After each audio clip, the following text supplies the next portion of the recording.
What's the visuals when you falter? Hi, this is Spiritual Silvera. If you're new to the channel, I discuss topics related to the law of assumption. So stay tuned.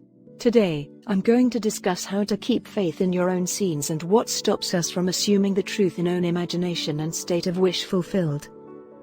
Before going to sleep the other night, I was thinking about the concept of creating reality through imagination. Some thoughts are more powerful than others in terms of their ability to inspire action. It doesn't make sense that our smaller desires seem to be easier to achieve than our bigger ones. For a long time, I assumed it was because you don't give a damn about them. It was because the idea seemed more plausible to you. It is more likely to happen if you have fewer doubts.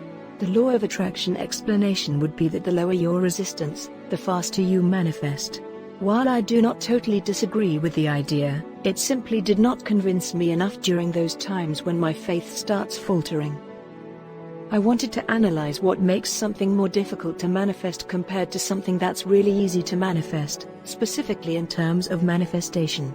Since imagination is an important tool in conscious creation, I decided to further break down my own way of imagining and hopefully shed some light on the topic. I started the analysis by imagining very familiar past memories and another visualization of my dreams. I closed my eyes and pretended to be back at my school. I was able to see everything clearly. The classrooms, corridors, auditorium, and assembly hall also brought back some fond memories of almost a decade ago. Taking a break, I decided to imagine myself playing in a band, which is my dream manifestation. I've always wanted to be a musician. I would notice that it would take me some additional effort to construct the entire environment. It's like a part of my mind was asking whether this was logically sound. I tried to imagine the stage and was too concerned with the finer details of the structure and the wood of the stage, instead of actually concentrating on giving a performance. It's like your imagination is conditioned to take feedback from memories. It's like something is artificially preventing our imagination from becoming limitless. I mean, if we truly were imagining freely, a flying elephant would be as easy to imagine as our bedroom, which we are so used to viewing all the time. However, I decided to delve even deeper to understand the fundamental nature of my imagination. What was it that convinced me that the visuals of my high school were real and my performance was somewhat relatively artificial? It was quite simply subjective familiarity with facts. What do I mean? I am still creatively imagining my high school, but it is this extra conviction and familiarity through memories that is backing up this process. When I imagine my high school, I would only fix the structure and spatial components of, say, the auditorium, which is all too familiar even after a decade now. However, the extra details would still be my own artificial creation. If I'm being honest, I could vividly remember the orientation of the entrance and could easily visualize walking from the main entrance to entering the auditorium without even closing my eyes. However, I would still have to hand draw the majority of the finer details of the walls and textures as I go. But because I would be so sure of the overall structure and layout of the room, I would give my imagination a pass and just assume the details to be as real as the structure. It dawned upon me that the realness of even 3D facts is dependent on memories. If I were to describe my high school in the most detailed manner and you were to imagine that, I doubt I would be able to paint the actual picture. Most of the finer details would get lost in translation. You would still have to do some imagining to fill in the gaps. Sure, I could highlight some striking aspects of the structure, which I feel are non-negotiables, but you would still have to use some of your mental resources.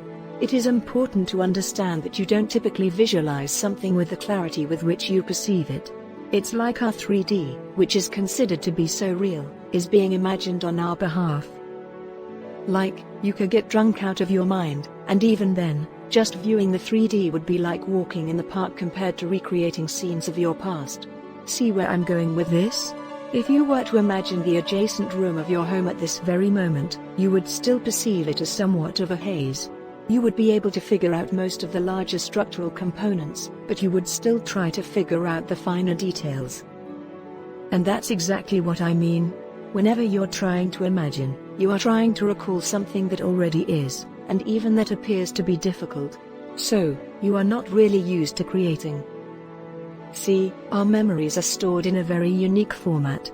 It's not like a copy of a file on your computer that is 100% identical all the time, but our brain saves information on the basis of priority. Two people visiting the same room will remember different details about the room and simply omit the rest, even though the room itself is constant. Let me say it again, we have this natural tendency to recall as opposed to creating. We try to remember what is correct instead of trying to fill in those blank spaces with our power of creative imagination. The theory of parallel reality is truly a perfect savior in this regard. Whatever you could think of actually exists in some parallel reality. Hell, your memories, which you're trying to recall, are as random as your imagination. The fact that makes the past more real than our imagination is not only the details of our memories, but also the knowledge that these very memories were once as real as the present moment we are experiencing right now, as well as people who can confirm some of what we recall. It means that the key scene of your imagination is no more difficult to imagine than imagining the adjacent room at your place. It's just that our default inner conviction of the room's presence and also the details of its memories aid in the process of imagining it, creating the illusion of realness. Therefore, strictly speaking, in terms of consciousness, you aren't really recalling a memory but also creating it. Neville Goddard speaks of this on the topic of revision. There are 3 types of scenes I can visualize in the past: my school; the future, my key scene of manifestation; the present, my current reality. The past is fueled by a sense of realism and knowing. We do not concern ourselves with the how simply because we acknowledge it as a fact. But if we were to really try and remember how it happened, chances are we would not remember all of it. However, it is this profound sense of knowing that it's like the reconstruction of scenes from our past has been done on our behalf. However, it is very easy to get caught up in figuring out the how when it comes to the scene we have constructed. It's like the very idea of construction creates a small barrier in our minds. This is why fixing your scenes becomes very important. In the long run, it is better to dedicate some time to placing some of the details. For example, in my manifestation, I could fix the colors of the clothing of my bandmates to something definite. I know that those details aren't the key elements of my manifestation. However, if I try to recreate it every time without actually writing anything down, I will probably keep changing the details, which could confuse the subconscious mind. But how much details should we include? Like I said earlier, the details need not be photographic but must be identical all the time. The best part about remembering an event is that you remember it subjectively. For example, I do not remember my school building in its absolute entirety, but rather as highlights of things I used to consider important. For example, I remember my school auditorium much more vividly than my school playground. I still remember the latter, but it's just that some details of the former are crystal clear, including some scratches on the wall. If you try to visualize what's around you by fixing your gaze on something and then trying to recreate that in your mind while closing your eyes, you will notice that you will remember only the subject you were focusing on. The rest of the background details would simply fade away, and it would take some conscious effort to recreate them. The point I'm trying to make is that it's best not to get caught up in the idea of perfect visualization and not expect the clarity of your present moment.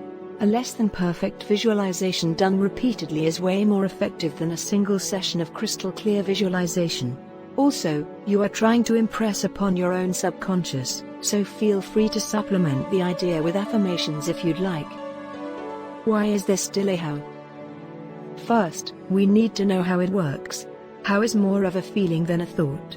There is a sense of well-being associated with saying how. Consider all the obstacles that stand in your way. It's a psychological defense mechanism we have in place that tries to cushion the blow of a horrible outcome through expectation. How do we get rid of the how now that we know what it is? This is more likely if you remind yourself of these 3 facts. Reassure yourself that these things are already true, regardless of whether or not you believe them. There is a huge mental barrier between trying to create something and manifesting something that's already been created. But we have a tendency to revert back to assuming that manifestation is the cause. It is not, I repeat, it is fetching something that is already here. Embrace the paradox of assuming. Similar to how the law of attraction community speaks of desire and attachment as a pair that must work together, Neville Goddard's idea is similar. It is the pair of assuming and letting it be, which is not concerning yourself with the how. I see this as a paradox, because on one hand, you are putting in work by crafting scenes, affirming, and visualizing. But then, you aren't supposed to concern yourself with the how. I get it. One of the ideas of the law of attraction that I really like in this regard is that there is a popular idea that you manifest things that you kind of want. You do not focus on negative things and the idea of their absence. However, things need to be clarified further. If you understand what reverse psychology is, then you know that if you were asked both to think and not think of a pink elephant, you would inevitably think of it in both scenarios. This is what it means when they say that the subconscious mind doesn't understand the language of no. Logically and mathematically speaking, a double negative might imply something positive. For the math nerds out there, the subconscious mind simply ignores the sign and takes the absolute value, if that makes sense. The following are facts. Everything is within your reach if you use your imagination. I repeat, everything. Imaginary actions become real. Because of your imagination's creative power, your desire can be realized in unexpected ways. By concerning yourself with the details, you are throttling the potential of an infinite intelligence. With the help of these truths, you can easily get rid of the how and increase the likelihood of desire. Because they're true, you should ingrain them in your mind. Neville advises us to assume and let it be. Because your desire can only be fulfilled by using your imagination. Allowing it to happen is a way of not interfering with the flow of things. It's all up to you to know when it's finished. Allow your imagination to reshape the world around you. It is important to understand that thoughts that appear more frequently in your mind are more likely to manifest in your world. Even if a wealthy person loses some money, they don't care because they know they will gain even more in the future. It is faith that makes them ignore these losses like it's no big deal. Even though this faith is backed by their past experience, it is important to capture the essence of this faith. It's just how we are wired when we take feedback from our past experiences. This isn't entirely problematic because we can use the momentum of positive experiences in our past to our advantage. If you're a millionaire, you can just use your default knowledge to make more money and not affirm it as a new manifestation. But unfortunately, the same logic holds true for negative experiences as well. The more bad things happen to you, the more likely it is that you'll believe that bad things will happen to you. This is exactly where your imagination comes into play. The state can be overthrown by imagination. As soon as you enter a new state, your mind is rearranged, and the external world is rearranged as well. Do not worry about how the outside world will rearrange itself to fulfill your desires. Just as when you put yourself in a desired position in your imagination, you were not concerned about how it got there. I hope you enjoyed the video. Do not forget to like, subscribe, and press the bell icon for more content in the future. Thank you.